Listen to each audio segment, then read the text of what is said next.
major advances in civilization are processes that all but wreck the societies in which they occur. Insistence on clarity at all costs is based on sheer superstition as to the mode in which human intelligence functions.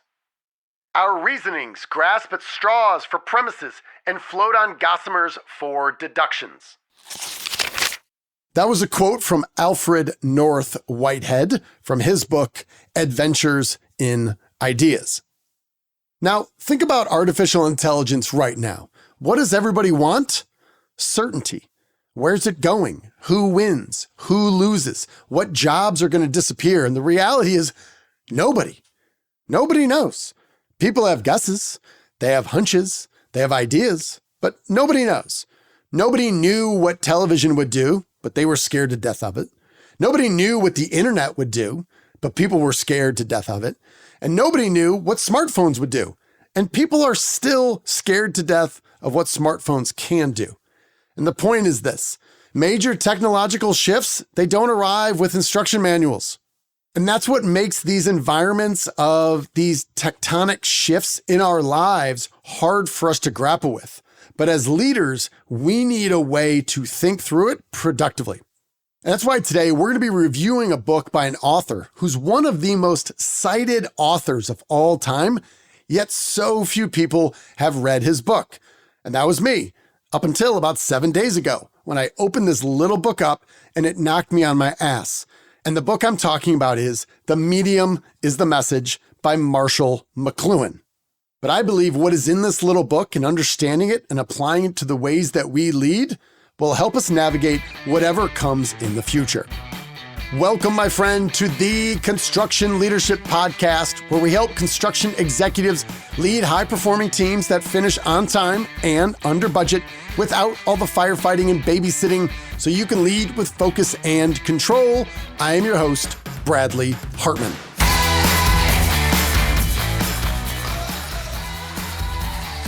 Now, on today's episode, my friend, I'd like to take a little tour, a little jaunt, if you will, through Marshall McLuhan's book, The Medium is the Message. However, this isn't about Marshall McLuhan because some of the stuff he writes, I'll read it like 10 times in a row, and I'm pretty sure he's just playing with me. It doesn't really mean a whole hell of a lot, or it's deliberately trying to be confusing. And you can tell this guy's kind of a smartass, which I like. What this book is, it's a guide to show how leaders should think during periods of technological change. And McLuhan here is our guide. The backdrop is, of course, AI.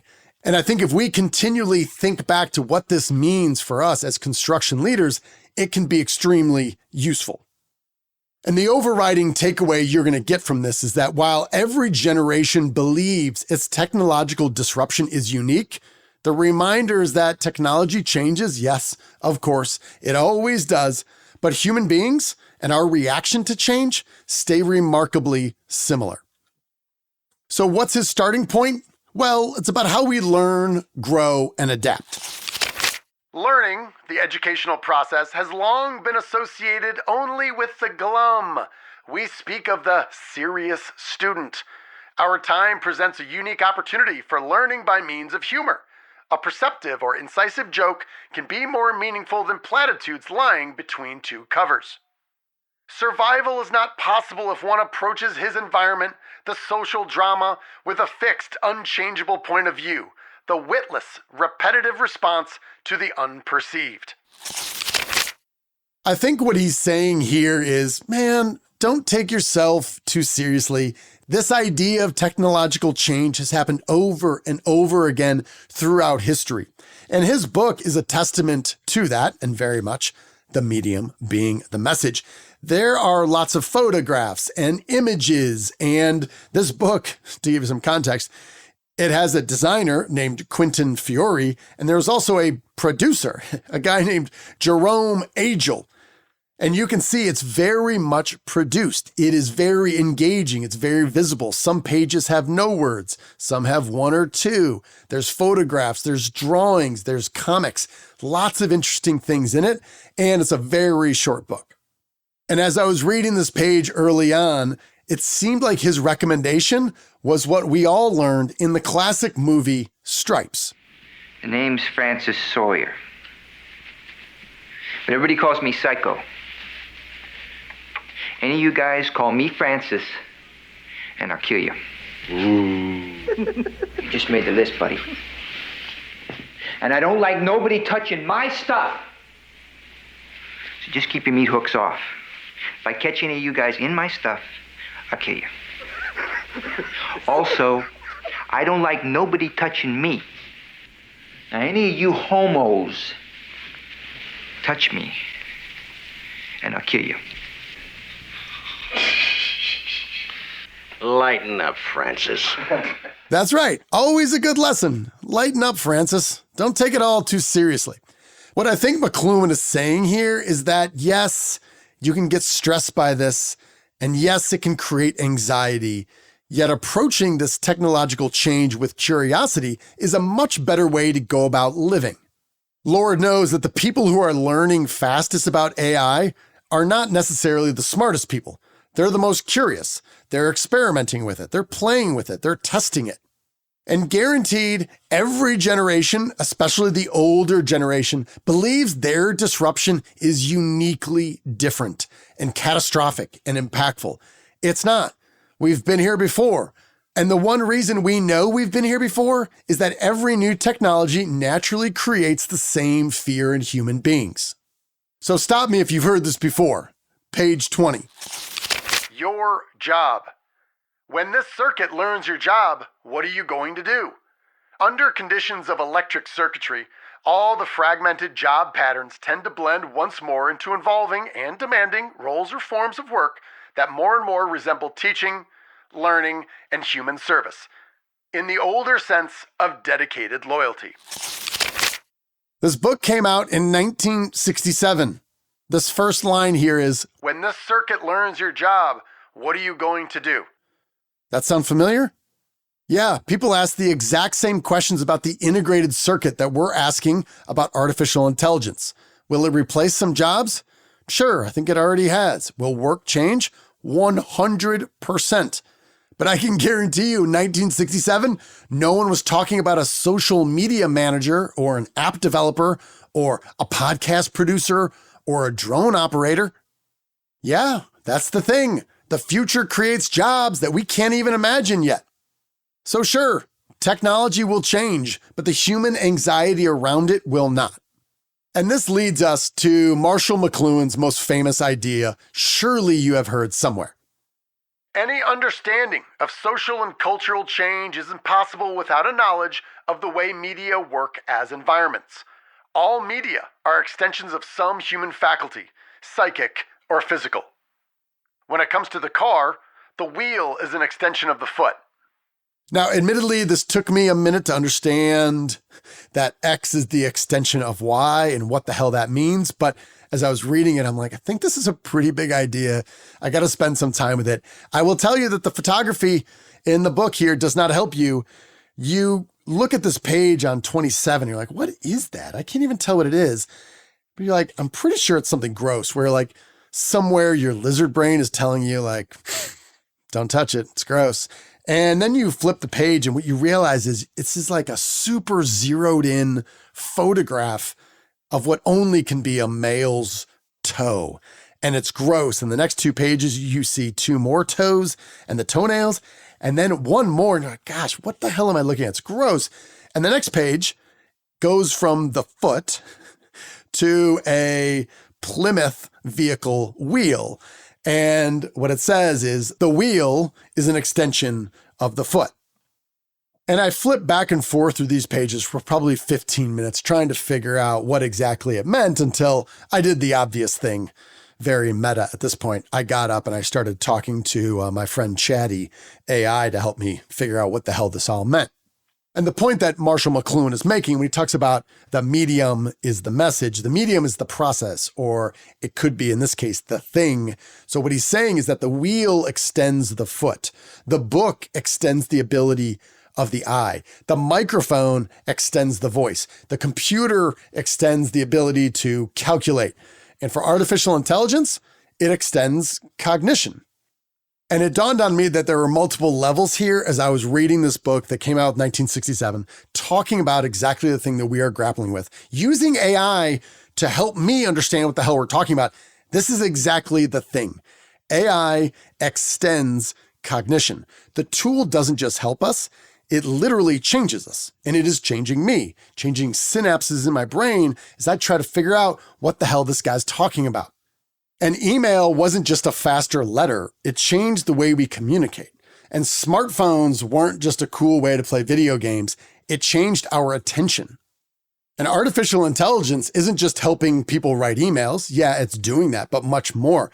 It's literally changing how knowledge work happens. What McLuhan's saying here is that the medium changes the environment. It changes how we act and live and create and talk about these things, literally what I'm doing right now. And the problem is that we often rarely notices that these changes are happening while they're happening. So we jump further in the book and it's a 2-page spread and you can see we're looking out of a windshield that's driving, like could be through the Lincoln Tunnel or any tunnel, we don't know. But there's a big rear view mirror there. And in the rear view mirror, you see a horse and buggy. And it reads, "The past went that-a-way. When faced with a totally new situation, we tend always to attach ourselves to the objects, to the flavor of the most recent past. We look at the present through a rear view mirror. We march backwards into the future." And it was at this point that I felt better about myself because I thought, oh, okay, that makes sense. And yes, I totally act that way. We totally act that way. And for me, this might be the most important idea in the book. When something new arrives, we explain it using old ideas. And the point it's making, obviously, with the rear view mirror is that they used to call that thing the horseless carriage. So what do we call this thing? Well, we're going to name it by what it doesn't have, the horse. It took us another couple decades to come up with car, right? And television. What did they call television? Oh, it was radio with pictures. And I don't know if you remember this. I was in college at the time, but the internet for a long time was called electronic publishing. Sure, that's what it is. But again, we are communicating the characteristics of something new by only what we know in the past. And I've heard a lot of people talking about artificial intelligence as being the world's best digital assistant. And I don't know, maybe that's right, maybe it's not. But the point is we don't know yet. We're grappling with this new idea, this new technology. We're trying to understand tomorrow using yesterday's vocabulary.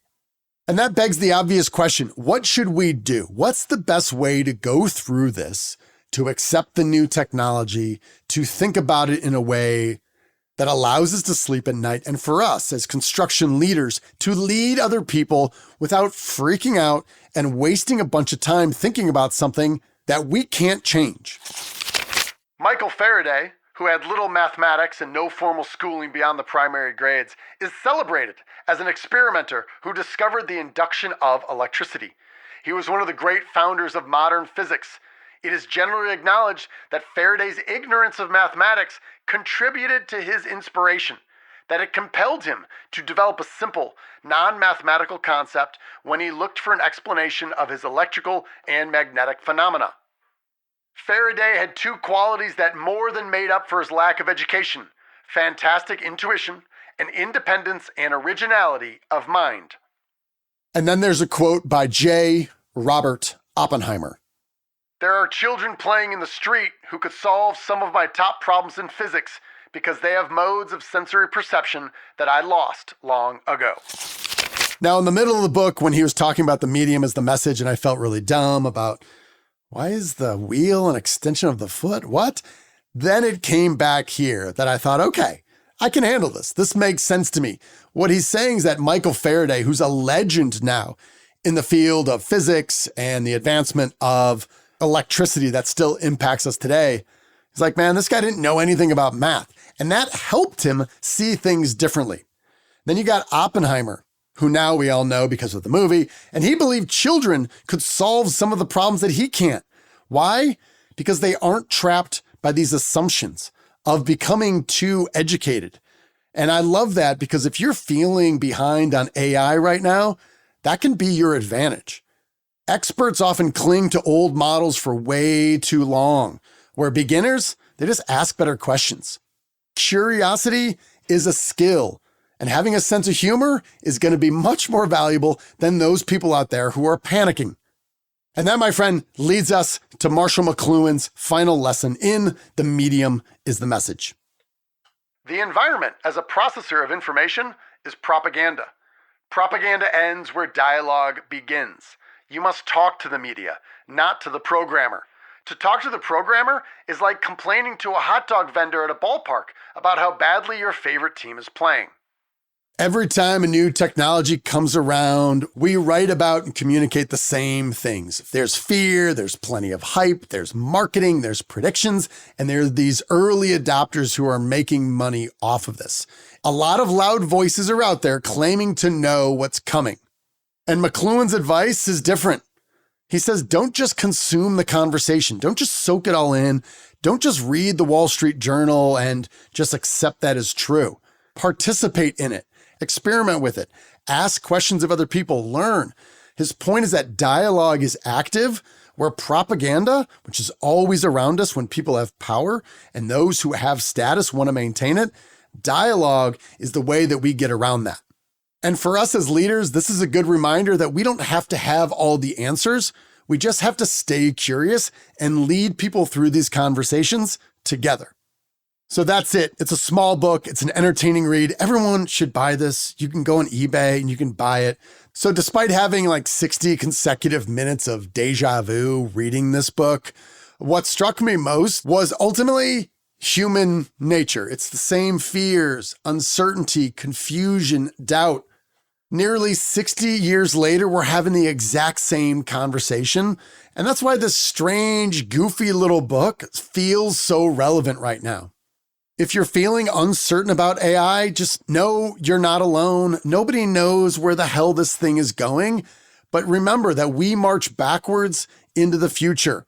And if you know anything about Michael Faraday, well, he'd be a pretty good guy to emulate.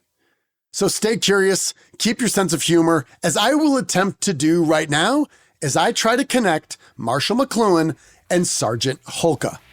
Lighten up, Francis. That's right, friends. I believe we've been here before. Thanks for listening. You, my friend, are owed nothing. Deliver value first. Make it a great week.